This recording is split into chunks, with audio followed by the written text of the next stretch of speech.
देखो जैसे ये क्वेश्चन हमें यहाँ पर करना है, if alpha between 0 and 1 prove that this integration is equal to 2। Integral -1 to 1 upon under root 1 minus 2 alpha x plus alpha square d x की वैल्यू 2 है। What is value of integral if alpha greater than 1। कह रहा है कि अगर alpha 1 से बड़ा है तो इस इंटीग्रल की वैल्यू क्या होगी। देखो ध्यान दो, अगर अल्फा 0 और 1 के बीच में है तो इसकी वैल्यू 2 है, लेकिन अगर अल्फा 1 से बड़ा है तो इस इंटीग्रल की वैल्यू क्या होगी, ये हमको यहाँ पर बताना है। ध्यान दो, देखो ऐसा है, स्टेप बाय स्टेप चलते हैं। इस क्वेश्चन को पहले इंटीग्रेट करते हैं। देखो क्या होगा, सबसे पहले यहाँ पर ध्यान दो, ये जो इंटीग्रल है -1 to 1 अपॉन, देखो इसको हम 1 plus alpha square minus 2 alpha x की पावर हाफ डी एक्स लिख सकते हैं।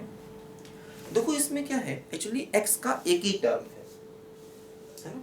ये मत समझना इसको इंटीग्रेट करने के लिए परफेक्ट स्क्वायर बनाना पड़ेगा ना, परफेक्ट स्क्वायर नहीं बनाना पड़ेगा, क्योंकि देखो ये एक्स का लीनियर फंक्शन है। अगर ये एक्स में क्वाड्रेटिक होता तो हम परफेक्ट स्क्वायर बनाते, लेकिन ये एक्स में क्वाड्रेटिक तो है नहीं, ये एक्स का लीनियर फंक्शन है, तो परफेक्ट स्क्वायर बनाने की देखो इसमें जरूरत नहीं है। हम इसको डायरेक्ट इंटीग्रेट कर सकते हैं। देखो क्या होगा, -1 to 1, देखो पावर हाफ है, ऊपर ले जाएंगे तो क्या होगा 1 plus alpha square minus 2 alpha x, ऊपर ले गए तो देखो पावर यहाँ पर -हाफ और डी एक्स हो जाएगा। ठीक है, परफेक्ट स्क्वायर तब बनाएंगे जब एक्स में क्वाड्रेटिक होगा। ये एक्स में क्वाड्रेटिक नहीं है, ये एक्स का लीनियर फंक्शन है, तो एक्स के साथ में बाकी सब चीजें कांस्टेंट है ना, तो इसको हम ऊपर ले जाके एक्स की पावर -हाफ कह सकते हैं। अब देखो यहाँ पर ध्यान दो, अगर हम इसको इंटीग्रेट करेंगे तो x की पावर n हो गया, तो क्या होगा, देखो ये x की पावर n+1 का मतलब हाफ और अपॉन हाफ, और देखो ये हो जाएगा क्या -1 to 1। और हाँ ध्यान दो, x का कोफिशिएंट -2 अल्फा ये अपॉन में भी आएगा। ठीक है, तो क्या हुआ, देखो ये x की पावर n हो गया, x की पावर n का इंटीग्रेशन क्या होता है बोलो, x की power n+1 upon n+1, n+1 का मतलब 1/2, और देखो क्या होगा, x का जो कोफिशिएंट है -2 अल्फा, ये देखो यहाँ पर अपॉन में भी आएगा। ध्यान दो, ठीक है। अब देखो इसमें क्या होगा कि जैसे ये 2 से 2 कैंसिल होगा, है ना, क्या होगा, देखो ये माइनस अल्फा है तो -1 अपॉन अल्फा बाहर ले सकते हैं। अब ये क्या बचा, 1 plus alpha square minus 2 alpha x की पावर हाफ, यानी अंडर रूट भी कह सकते हैं, अंडर रूट ऑफ दिस, है ना, और ये हो गया -1 to 1।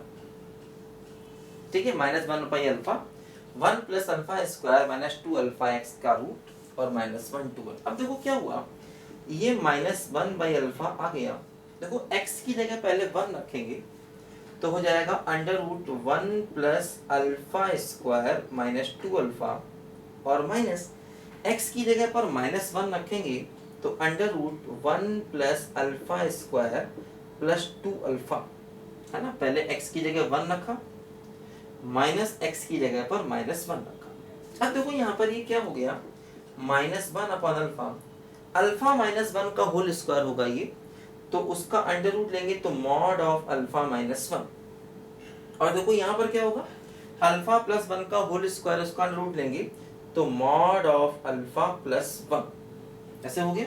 ठीक है, अंडर रूट एक्स स्क्वायर हमेशा क्या लेते हैं बोलो, मॉड एक्स लेते हैं, मैंने बताया था आपको पहले भी। ठीक है, तो अल्फा -1 का होल स्क्वायर है, उसका अंडर रूट लेंगे तो मॉड ऑफ अल्फा -1, ये अल्फा प्लस 1 का होल स्क्वायर, उसका रूट लेंगे तो मॉड ऑफ अल्फा प्लस 1। अब देखो क्या हुआ, जैसे अगर हम पहला केस देखें तो इसमें कह रहे हैं कि अल्फा 0 1 के बीच में है, तो अगर अल्फा 0 और 1 के बीच में है तो हम कह सकते हैं मॉड ऑफ अल्फा -1 की वैल्यू 1 माइनस अल्फा ली जाएगी, क्योंकि देखो है ना, अगर अल्फा 1 से छोटा है तो इसका आंसर 1 माइनस अल्फा होगा, क्योंकि बड़े में से छोटे को माइनस करना होता है। ठीक है, अगर अल्फा 0 1 के बीच में है तो इसका आंसर 1 माइनस अल्फा होगा, क्योंकि बड़े में से छोटे को हमेशा हम लोग माइनस करते हैं। तो देखो पहले केस में अगर हम अल्फा को ऐसा लेते हैं तो देखो ये वैल्यू क्या बनेगी, -1/अल्फा ब्रैकेट में, देखो ये क्या हुआ 1 माइनस अल्फा और माइनस ऑफ अल्फा प्लस 1, क्योंकि देखो इसका मॉड तो पॉजिटिव ही है ना। अल्फा की वैल्यू अगर हम पॉजिटिव ले रहे हैं तो मॉड ऑफ अल्फा प्लस 1, ये तो अल्फा प्लस 1 ही रहेगा, क्योंकि अल्फा प्लस 1 क्या है, बोलो पॉजिटिव वैल्यू है, ध्यान दो। ठीक, तो देखो यहाँ पर ये हो गया 1 माइनस अल्फा और माइनस अल्फा प्लस 1, देखो यहाँ पर ये आ गया। अब देखो यहाँ से क्या होगा, ये 1 से 1 कैंसिल होगा और ये -1/अल्फा है, इसको सिंप्लीफाई अगर हम करेंगे तो ये माइनस अल्फा माइनस का 2 अल्फा बनेगा, देखो यहाँ पर ये, और माइनस का 2 अल्फा बनने का मतलब इसकी वैल्यू +2 आ जाएगी, ध्यान दो। ठीक है ना, इसकी वैल्यू देखो यहाँ पर +2 आ जाएगी पहले वाले केस में, अगर अल्फा 0 और 1 के बीच में है तब।